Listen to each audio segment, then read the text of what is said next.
Hello Blazers, welcome to episode 3 of UAB Green and Told, where we have conversations with members of the UAB family. I'm Greg Berry, Assistant Director in the UAB Office of Alumni Affairs.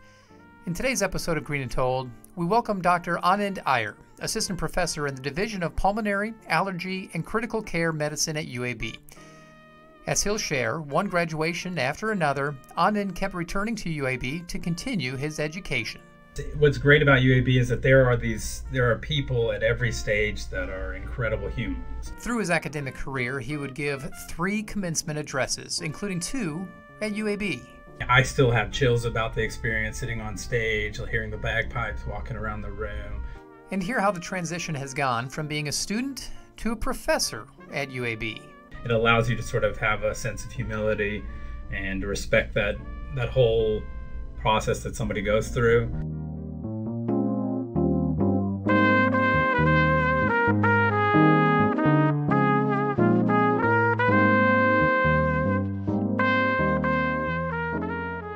By the time Anand Iyer was 9 or 10, he had a good idea that he would wind up pursuing a career in medicine.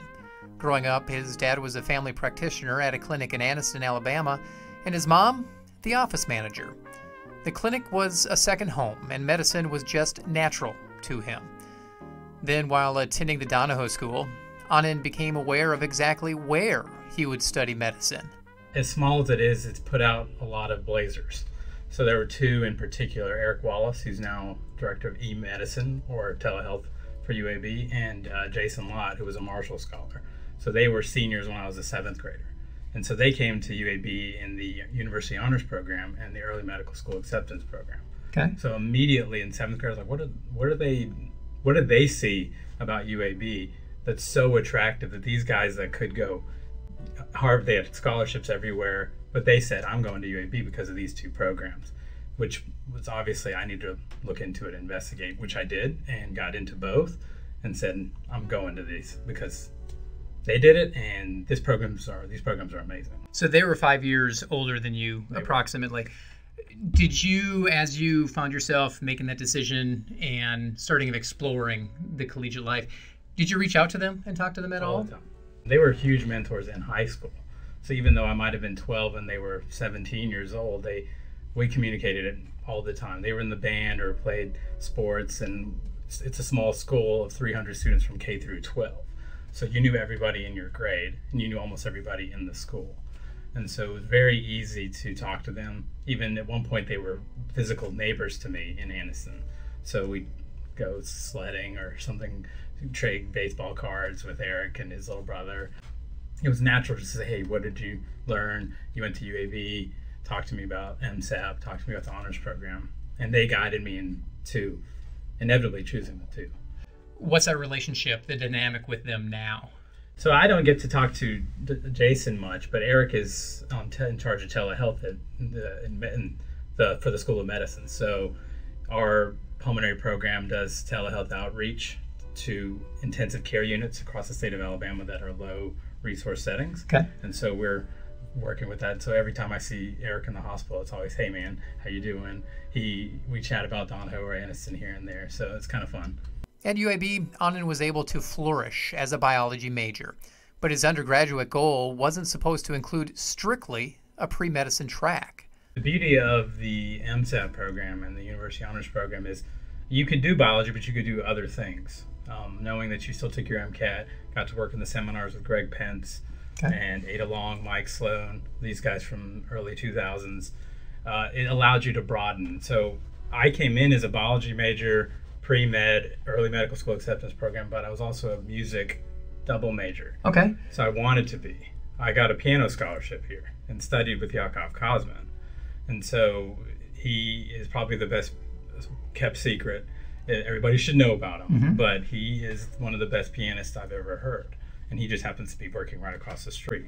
And he was faculty and allowed me to stay in his piano studio for 4 years as an undergrad and studied classical performance. And that's kind of unheard of because you weren't, towards the end, a music... No, correct. Yeah. And so I played in the piano performance ensemble with his wife and sang in the choir for a year, did all sorts of things early on. I was going to start as a double major, but the rigors of doing the science, the philosophy courses of MSAP. They took over, so I couldn't do the full major, which was disappointing, but I still said I can't drop this. So I stayed with it, took it to the hospital, played for patients for some music therapy, that kind of thing. So it was fun. So you were part of the Honors College. I was. What was that experience like that people that don't know really much about the Honors College should know about? Well, so it wasn't an honors college like it is now. Before, when I was recruited with Ada Long, I was there her last year. I was a freshman her last year, and now Mike Sloan is the director of the program. But it was a University Honors Program, or UHP, as we're friendly calling it. Completely unique experience. Nothing like it around the country. This sort of interdisciplinary education where you're working with other majors in this fall course, and then you break out into small group seminars, and you have this community at the Honors House that's got a crazy whiteboard that everybody's been writing on, graffiti-wise. You got piano there. You've got small rooms to convene, a pool table. It was an amazing thing, and I didn't see that at Alabama, at Vanderbilt, anywhere else I went to. So it was the other icing on the cake when I was into both of those programs, MSAP and UHP. I was like, this is amazing. I couldn't see it. I didn't have it replicated. Still don't have it replicated anywhere. How did that get you ready for med school? They don't do it enough, but there's so much interdisciplinary work you have to do as a physician. So as an ICU attending or intensive care unit attending, I'm on faculty now, and I lead residents, fellows, medical students. And on my team are the nurses, the physical therapists, the occupational therapists, the palliative care physicians, team physicians from every discipline, all working together to help a person with serious illness survive their course in the ICU. So it's all about working together, thinking outside the box, using something beyond science to solve a medical problem. And that was all grounded in what we did in the honors program. It was critical thinking. It was big picture concepts, uniting things that you never did before. Reading some of the hardest stuff that Rusty Russian would present us with, whether it's Conrad or anything, Heart of Darkness, something like that, that he would make us think about, well, how do you connect it to this science topic? You get the biology degree in 2007. Then you elected to stay at UAB. Chances are you could have gone just about anywhere. Why did you stay at UAB to pursue that medical degree? A little bit of, I guess, a few things. Loyalty is one thing, because I stayed at UAB. I mean, I'm from Anniston. I stayed close to family. Right, I could have gone other places, but the MSAT program afforded me an easier step progression with a guaranteed seat out of high school into the medical school at UAB. So we interviewed as seniors in high school for this program, and we got a seat in the medical school. Granted, we kept all our grades up and did everything. And many of the students can go anywhere they want. They can go to Harvard and Vanderbilt and other places. But I stayed because the program was good. This medical school is outstanding. I got scholarships to medical school here, so that was obviously a big help. During his time at UAB, Dr. Iyer earned not just his undergraduate and medical degree, he opted to remain in Birmingham for his residency and fellowship. What's great about UAB is that there are people at every stage that are incredible humans. In medical school, in undergrad, there were these faculty that will always stick with me. They still write letters for me. We're still close. In medical school, there were faculty that were just incredible physicians. They could embody what it meant to be a great, well-rounded physician. And those are the people I was like, well, they're here. They're right here. And then in residency, it was the same attendings that were mine as an intern that would just treat a human as an incredible person and what that meant. And same with every step. These are UAB physicians. These are UAB attending and faculty. And it was all here. And I said, well, I'm comfortable here. I like the people, the staff. Everybody gets along really well. What were the emotions like when you finally got a chance to don the white jacket? Yeah, that was, we do 3 different times, actually. The white coat ceremony in medical school was huge because you'd always thought, what would it be like to wear that coat? It's a small white coat. It's tight-fitting. Then you get to be a resident, you get a little bit longer one. Then you get to be a fellow, and then an attending, and it literally, jokingly, goes all the way down to your legs. At some point, you're going to have one draping behind you, kind of like Star Wars or something. But it was a really surreal experience, I think, to finally wear it, to think, oh yeah, I get to do this. But you're still a student, so they call them student doctors. So you still have that 4 years, Yeah. which are the hardest years you've ever been through to prove yourself and make it. What's the biggest difference between doing the undergrad at UAB and then getting in the School of Medicine at UAB? I say medical school is like taking a semester of cell biology or something, cutting it into a week. Okay. Right. So it's like, and it was beautiful because the teachers here were often teachers in medical school. So that made that transition also easy because I knew plenty of the people who were my faculty in biology and chemistry that kind of came to the medical school as well.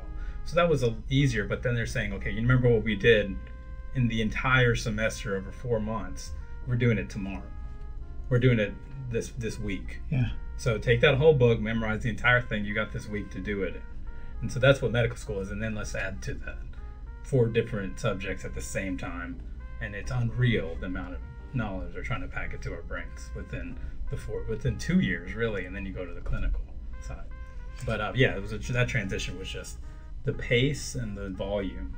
So you do it, you get a strong foundation here, but none of us realized how much volume and speed and pace that you had to jump to a different level entirely. With a career that was now on its way, find out what was next for Dr. Iyer after a short message from the UAB National Alumni Society.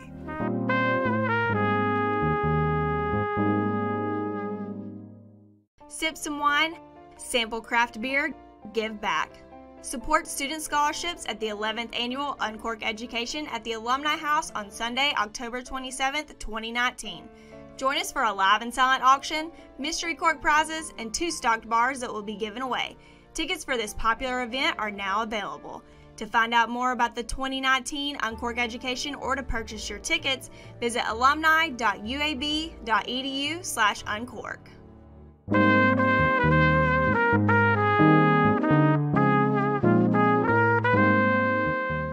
Dr. Anand Iyer has stayed in Birmingham and UAB beyond his education. Now he's on the other side of things, teaching the minds of the future. It's cool. It's fun. I saw these guys as a medical student or as an undergrad, even shadowing doctors around campus, to now be one of those. It gives you a chance to sort of say, I was here physically in this city in 2003. And I knew what that was like and how afraid I was sometimes, or how small I seemed to these big guys wearing their white coats walking around, and I get to be that. It allows you to sort of have a sense of humility and to respect that whole process that somebody goes through, to not be too hierarchical, to not think like, oh, I'm so much better. No, I was you. I get it. Mm-hmm. And that kind of translates into sort of I think the residents get that. It's sort of like, hey, look, I was here. I was you. A medical student, I was you just 6 years ago. So I know what you're going through. And that helps them to feel more comfortable approaching me with questions and getting to solve problems. During your undergrad, you were involved, very involved. You were volunteering at the VA with the Division of Geriatrics, Gerontology, and Palliative Care. You were secretary of Alpha Lambda Delta Honor Society, became president. Why was it important to you to embrace college life and really just get involved in everything? That's a tough question about why. I mean, it was natural, right? I just did it. I just saw that I'm on campus. There's so much to offer. I need to become involved. But I thought I was naturally put into positions of leadership. Either I was appointed to them or said, well, I could be a natural leader. I did it in the Boy Scouts since I've been 6 years old. So I always kind of gravitated to sort of positions of leadership, and I felt like that continued onward. And getting involved in campus was a lot different then than it is now. I mean, you have to think about the fact that when I walked to get my tour for the Trailblazers in '02, there was no campus rec center, no green. We did our exercise at Bell Gym. Mm-hmm. There was a fence that outlined a red brick apartments that are currently the what is that building called? The Social and Behavioral Sciences building, right? So there was red brick buildings, apartments there. So the tour guides were saying, there's going to be so much cool stuff here. Trust us. There's going to be so many cool stuff. That was in '02, and I said, okay, I don't see the vision. What's that going to be like? And then And then it happened. And so then one building got torn down, and then the classroom building, thank God, got torn down, and the rec center got built, campus green. So there was this life. We had it. It was there. It was much smaller than it is now. And so you can feel that pulse now that I kind of wish I had a little bit more of as an undergrad. We had it, but it's so vibrant now. It's amazing. I'm a little jealous. How exciting has it been to watch that growth? Oh, it's outstanding. Yeah, I mean, whether it was just, I mean, there's physical growth. So every generation gets to brag about, oh, when we had here. I even read Dr. Watts had, when he was an undergrad, they had a piece on him in AL.com that talked about when he was here. There were the couple of buildings that he was mad about it being called a commuter campus, and there was so much more to offer. That was kind of, everybody still called UAB this commuter campus, I was frustrated because I thought, no, I see these amazing entities within UAB that are unmatched. MSAP, University Honors Program, the biology department. There are all these departments within UAB, and where's that social vibe? It was there and it existed. It just isn't as strong as it is now. And watching it happen now, it's just incredible. I'm so impressed with the way that it's grown, the new buildings that are built, the stadium that we're going to get. I mean, it's just amazing. I lived at Blunt Hall and Rast Hall. And my neighbors were the Donnell and Ronell, the twins. So they kids these days, I say that, but they might not know who they were. They were the coolest basketball players among the coolest basketball players we've ever had at UAB. So they were my neighbors. So I'm this 5'6", 5'7", MSAP student, biology major. Next door is the 7-foot tall twin basketball lead players on the team who throw it behind the back pass at the Sweet 16 on CBS. You know, I was like, I live next door to these guys. You need a tutor? I'm here. You light up when you talk about UAB and the Blazers. Why? I mean, it's a little bit of an underdog kind of story. But I mean, UAB's given me a lot. So I owe a lot, my education, scholarships, leadership positions, a career trajectory that I'm still using today and still writing about today. So personally, it's meant a lot. And my kids were born here at the hospital, and my wife was a freshman Blazer too. So we met at Rast Hall. I mean, it's like my whole family was grown up here. So it's part of my blood. I mean, it's just what it is. But then it becomes more of an underdog, how UAB is growing and building and supporting the state and the city and the nation, global impact. It's incredible. What's the one thing that you maybe regret from your undergrad that you just weren't able to do? That's a tough one. I mean, I wish I could have gone through that piano major. I wish I could have stayed with it, but it physically wasn't. There was no way. The amount of time that you needed to put into meet a music major practice time was impossible with my study schedule. And then I think I was a finalist for the Truman Scholarship.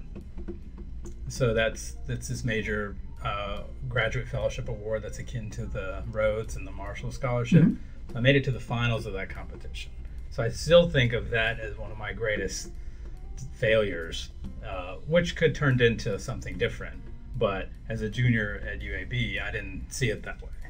I mean, I made it to the finals, interviewed with circuit court judges and vice presidents of Vanderbilt. They were physically at Vanderbilt, but there was this big boardroom, and to get torn down and just sort of beat up in this interview was just demoralizing about questions that I had no connection with. I was trying to develop this public health policy for older adults for nationwide, and I had these ideas, but they went a totally different route and attacked me from different ends. And so I think of that as like, oh, if I had just, and oh, if only, and I could have thought about this, that would have made a major career shift, or might have made a potential difference.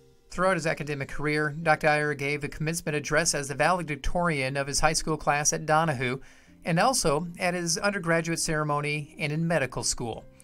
Just like his journey in academics, the narratives of his speeches changed. In high school, it was about what we can do for Anniston. What were my high school students going to be able to do for Anniston in Alabama? Then in undergrad, it was about giving back. and it was about growth, and not only physical growth that we all experienced as high schoolers, hitting our growth spurts or whatever, but also personal growth that we had, and using that to then give back to UAB. That was what I challenged, like 10,000 that were in attendance at Bartow. In medical school, we were trying to tell docs, recently just then graduated medical students who are about to be doctors, how do you give back to your society? So it was about, what does giving back mean? Your time, your service, anything you can give to improving those communities that are just down the road. I think this concept of thinking globally but acting locally. How do you fix just Birmingham proper? Like, I challenged my graduates. I said, well, there's a lot of problems everywhere, but look right over here. And I sort of pointed down the road. There are citizens that are our neighbors that are still having all of these problems, whether it's infectious diseases to COPD or breathing problems or environmental issues, political issues. You know, it's all here. We have to solve these problems. So I challenge each level in a different way. How do you fix that problem? And now I care for patients at Cooper Green, which is just down the street, who are 80% uninsured or poorly insured, trying to care for them with their lung problems. Is giving back part of the Blazer way? I think so. It has to be.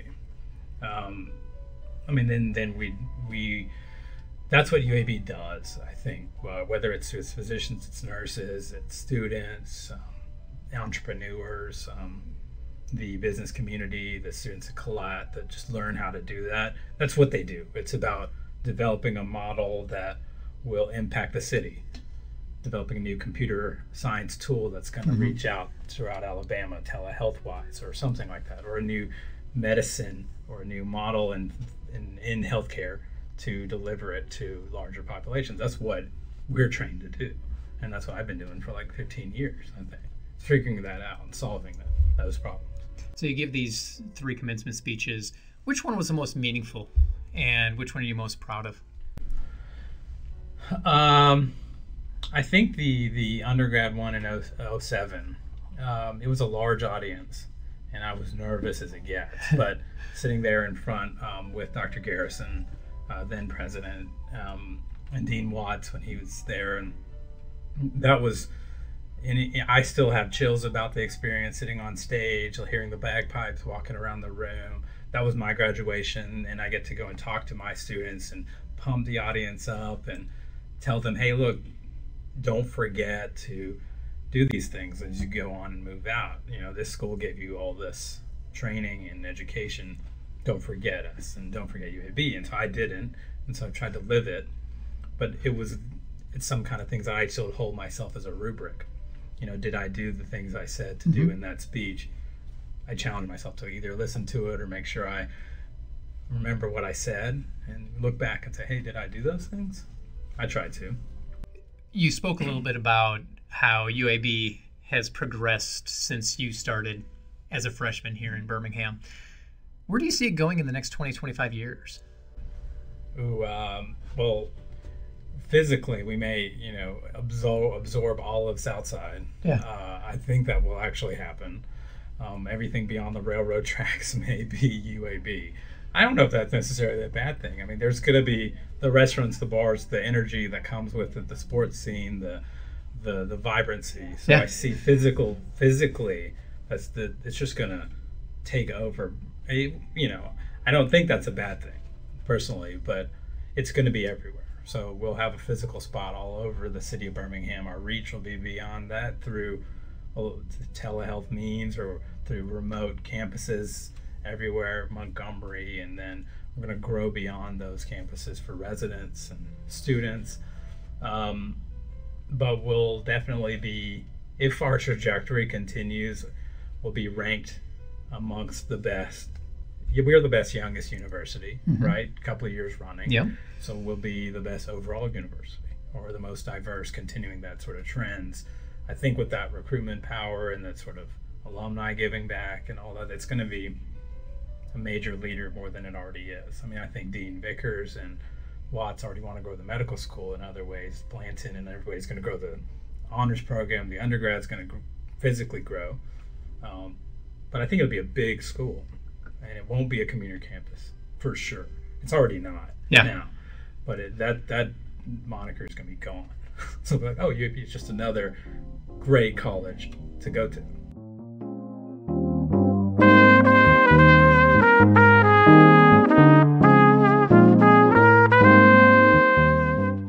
Dr. Iyer earned his Bachelor of Science in Biology from UAB in 2007. He followed that with his medical degree while also doing his residency and fellowship at UAB. In 2018, he earned yet another degree, a Master of Science in Public Health. But being a Blazer goes deeper than just earning a degree. So for Dr. Iyer, what does it mean to be a Blazer? I don't know if I have a great answer for what a Blazer is. I mean, a Blazer's, I think it comes from trailblazer. Those are people that pave paths into the future, that make new ways that don't exist, and you can figure it out. You can be that person that can do that. You can find out more about Dr. Anand Iyer or check out other episodes online at our podcast page, alumni.uab.edu/Green and Told. If you've liked what you've heard, leave a review to let others know. And if you're interested in finding out more about the UAB Green and Told podcast, email me at greenandtold@uab.edu. Thanks for listening, and until next time, go Blazers.